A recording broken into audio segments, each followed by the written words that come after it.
आई हैं, लगता है नहीं कि प्रॉपर लड़ पाएंगे। क्या चुनाव लड़ेंगे आप अगर पार्टी अप्रोच करती है? देखिए साहब, अगर ईवीएम माता है, अगर मोदी जी की और अमित शाह जी की आपस में डिस्प्यूट नहीं होता, जिसकी संभावना है, जब बड़े बड़े सत्ता ढहे हैं तो तभी ढहे हैं जब अंदर से क्रैक्स आता। तो जो टोटल मैनेजमेंट है, और मैं तो कह रहा हूं कि ईवीएम माता जब तक हैं तब तक रहने दो। साफ एक लाइन में मैं बता रहा हूं, मैं बहुत सारी चीजें जानता हूं, लेकिन मेरा उसमें बस नहीं है, पर मैं जानता बहुत। जी अभी तो ईवीएम में ही आपने चुनाव लड़ा विधानसभा।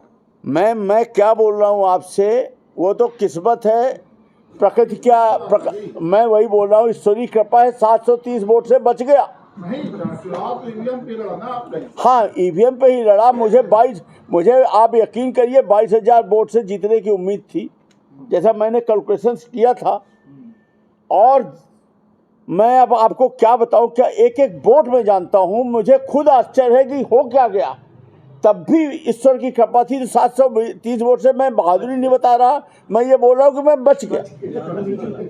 मैं ये शब्द इस्तेमाल कर रहा हूँ। मतलब फिर वैसे स्थिति में तो पार्टी चुनाव ही नहीं लड़ पाएगी। वैसे लड़ना नहीं चाहिए, नहीं लड़ना चाहिए, क्योंकि जिस तरह जब तक ये बैलेट पे नहीं होगा और जिस तरह से चल रहा चीजें, तो मुझे तो बहुत मुश्किल नजर आ रहा है। पार्टी ने अगर कह दिया कि लड़िए, अरे ये भाई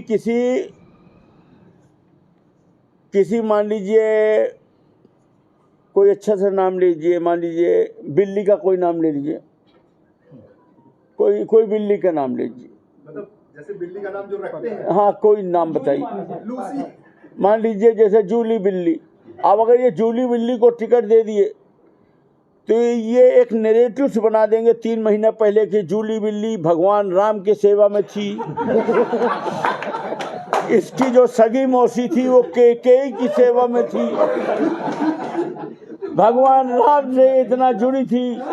और जूली के नाम पे ये इवेंट करा देंगे, जुलूस निकाल देंगे, एक माहौल बना देंगे कि पूरी जनता जूली के प्रति वो है। और जब रिजल्ट खुलेगा ईवीएम से तो आपको भी लगेगा कि जूली का माहौल तो था।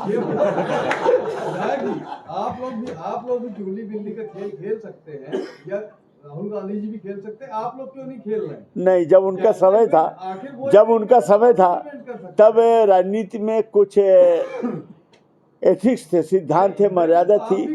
नहीं, तब ज्यादातर वकील आते थे, संघर्ष करने वाले नेता आते थे, पत्रकार आते थे, ऐसे लोगों का राजनीति में जिनके कुछ वैल्यूज थी। उस जमाने में ये सब चीजें नहीं होती थी। ये अटल बिहारी वाजपेयी जी के टाइम तक आपने देखा है कि एक वोट से सरकार चली गई, पर ये नहीं। पर अभी इन 20 सालों में जो चीज हो गई है, तो आप देख ही रहे। ये करके बना दे। वो पूरा देखिए, उनके पास एक रिसर्च एनालिसिस की टीम है, अपना सब बना लेंगे, उस हिसाब से ये नैरेटिव बना देंगे। राम मंदिर का उपयोग उसी में, और जैसे अभी लाडली बहना से आप कह देंगे राम मंदिर के नाम पे जनता इतनी। तो इंडिया गठबंधन जो